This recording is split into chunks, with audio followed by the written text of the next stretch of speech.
Happy Pride Month! We are back with another Pride-related video today. We are going to be telling our coming out stories. I think Steph's going to go first. Yeah, I haven't actually told my coming out story yet. Katie has written an article about it, and I think shared a bunch on Instagram. But I haven't really explored mine, so this will be fun. Yeah.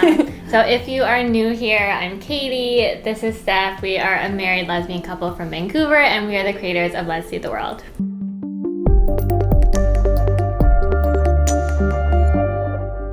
Okay, so I think like most people, I didn't come out to everyone all at once.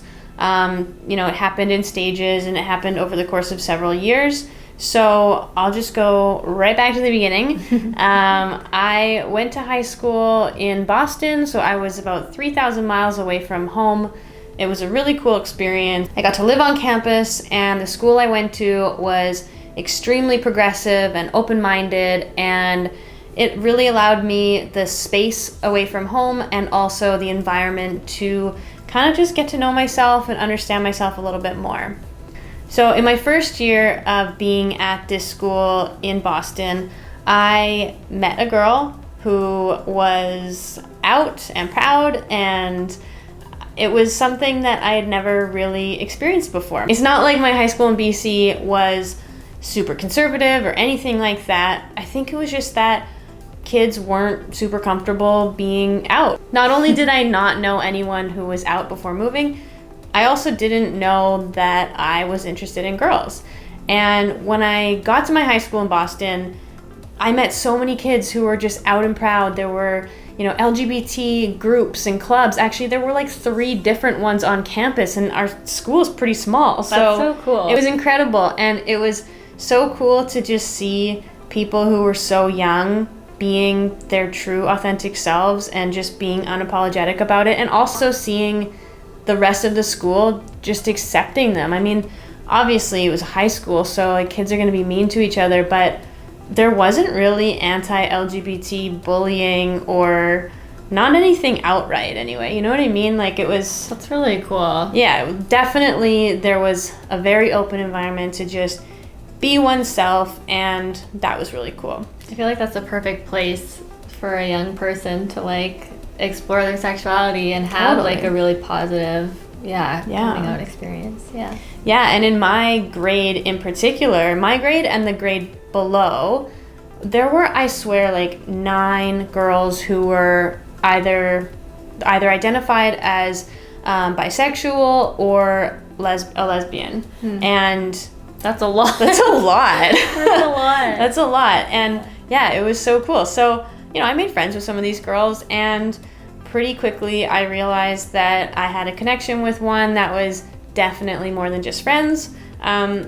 Because she was out, I kind of just decided to go for it. I was honest with her.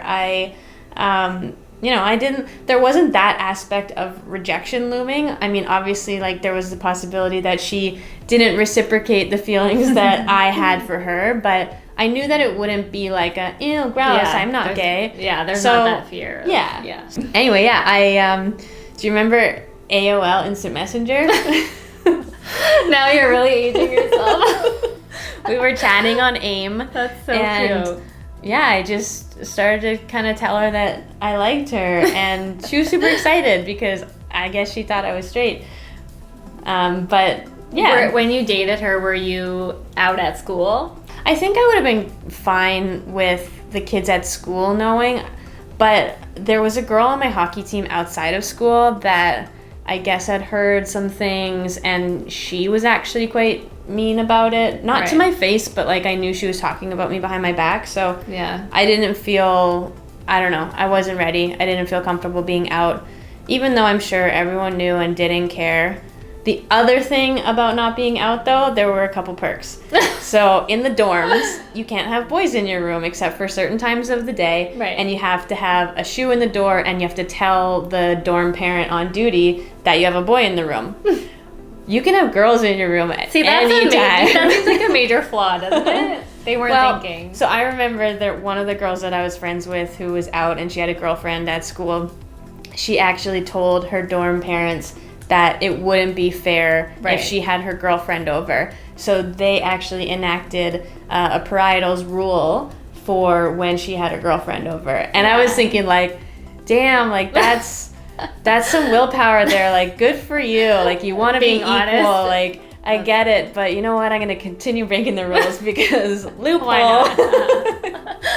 Yeah, so we had sleepovers at my dorm, and, like, it was great.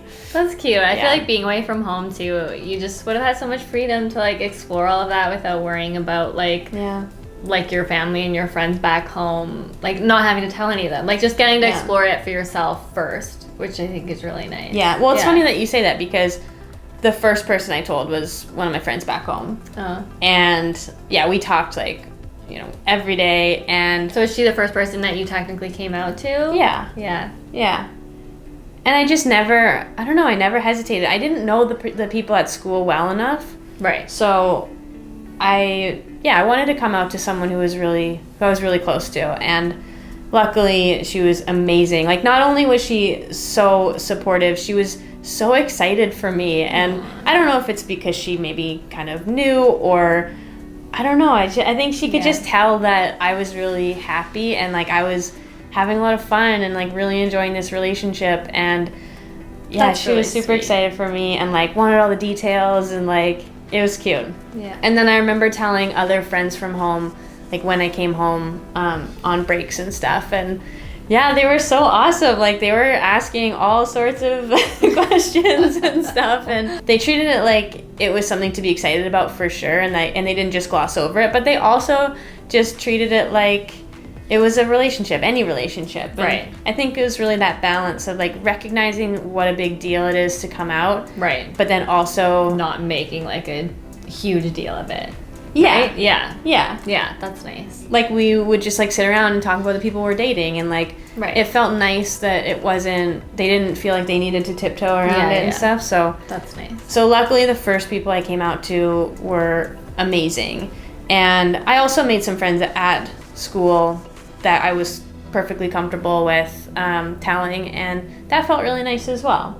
The funny thing is, I didn't feel comfortable telling my parents for some reason, and maybe it had something to do with the fact that I was away at school, and it just would have been a big kind of glimpse into my life away. And I don't know, because I mean, my parents, I knew they were going to be amazing. I knew they were going to be super supportive and open-minded about it. And when I did eventually tell them, they absolutely were. But for some reason, I just wasn't ready to tell them in high school.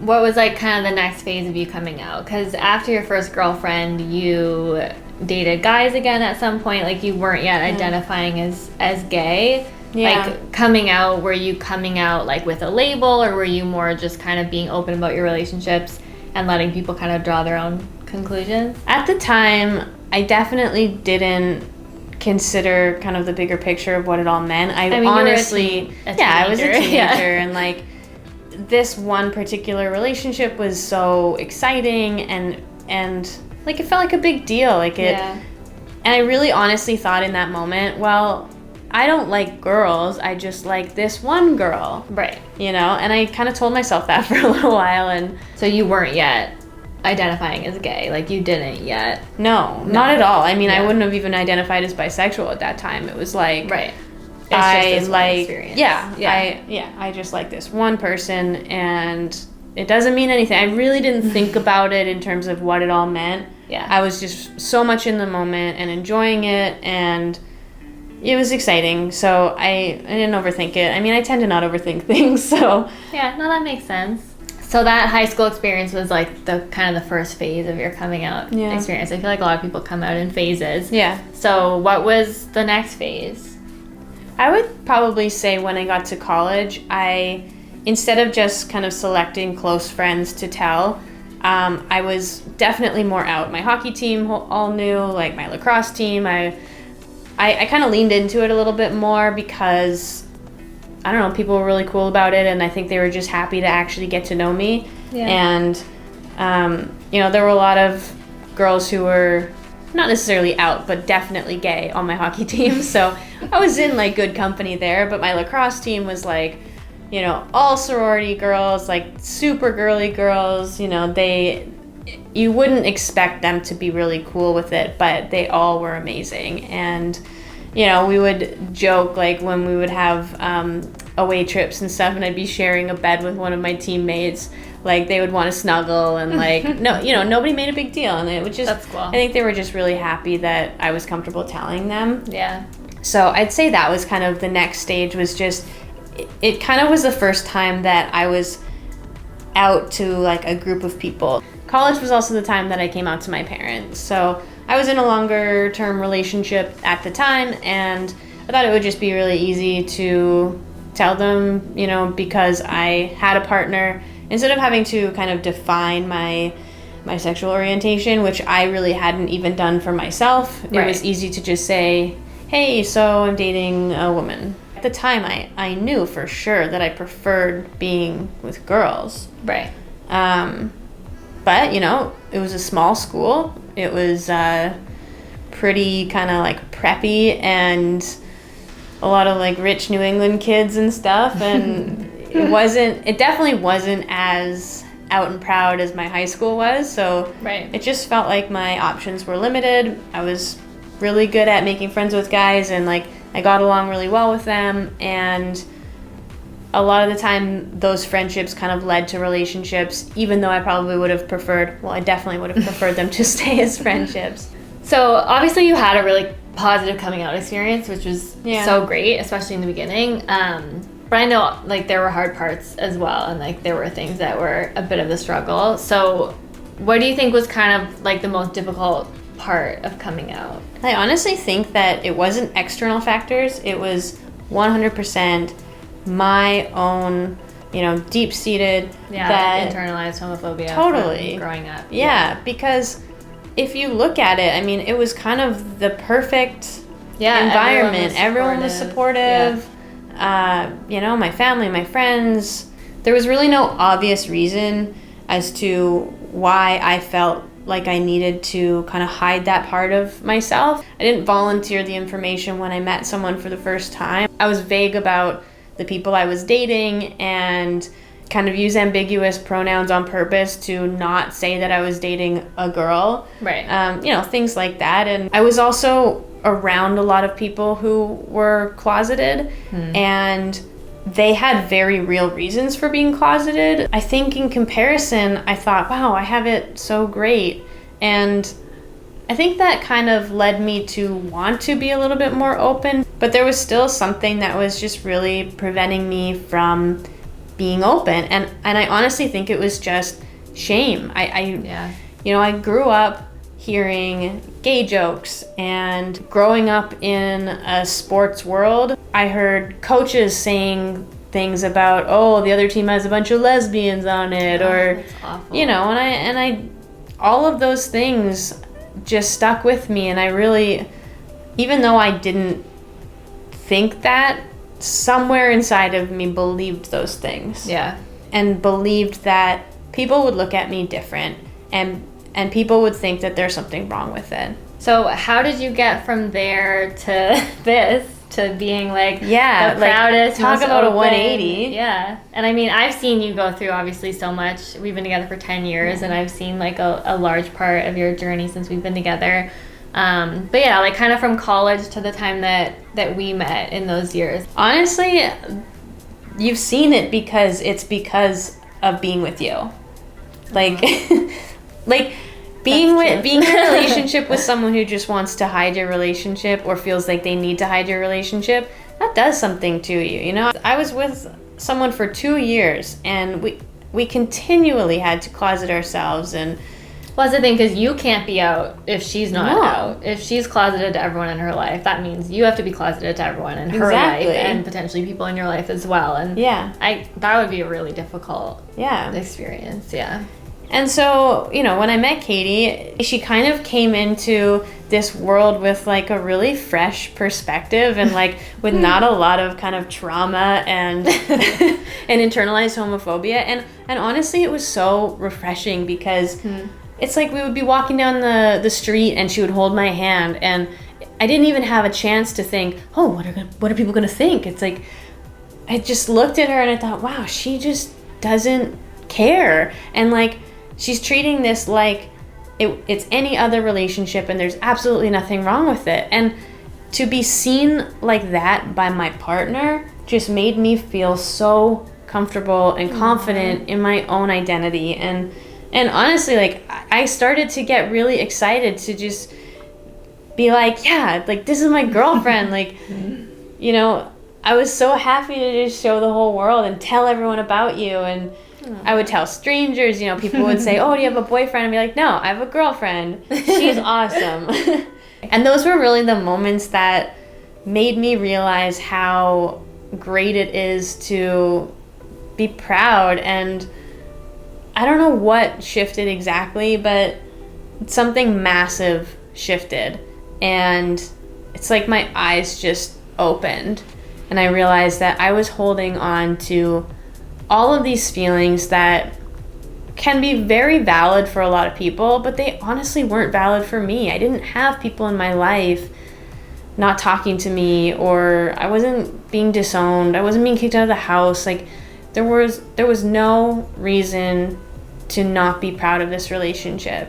And of yourself and of your identity. Totally, yeah. No, of course, yeah. I'd obviously become extremely comfortable with my relationship status and being proud of my relationship. But for me, my label is the indicator that I'm super proud of my own identity, regardless of my relationship status. And I know deep down that I am, what is it on the Kinsey scale? 6? I am the gayest. I am the gayest. And I don't, I'm and I'm not gay because I'm with Katie. I'm gay because I'm gay. Yeah. And owning my label really, just for me, that's what that says. And I love it. And I love that the word lesbian used to be kind of this like dirty word, and now it's mine. It's ours. I love reclaiming stuff that made me feel so shitty in the past. Aw, I love that for you. Well, I'm so proud of you for sharing. I've been trying to get Steph to share her coming out experience for like years now. Yeah. Hopefully in sharing these, we can help others through their coming out experiences, because I can only imagine how it would have felt for me being able to sit down and watch something like this when I was like struggling and questioning my sexuality, being able to see someone just talk about their experiences and being on the other side of it. And yeah. Thank you so much for watching. If you like this video, please give it a thumbs up and be sure to subscribe. We are putting out lots of Pride content this whole month, so subscribe to our channel so you don't miss out. Yeah, new videos every Tuesday and every Friday, and we will see you soon.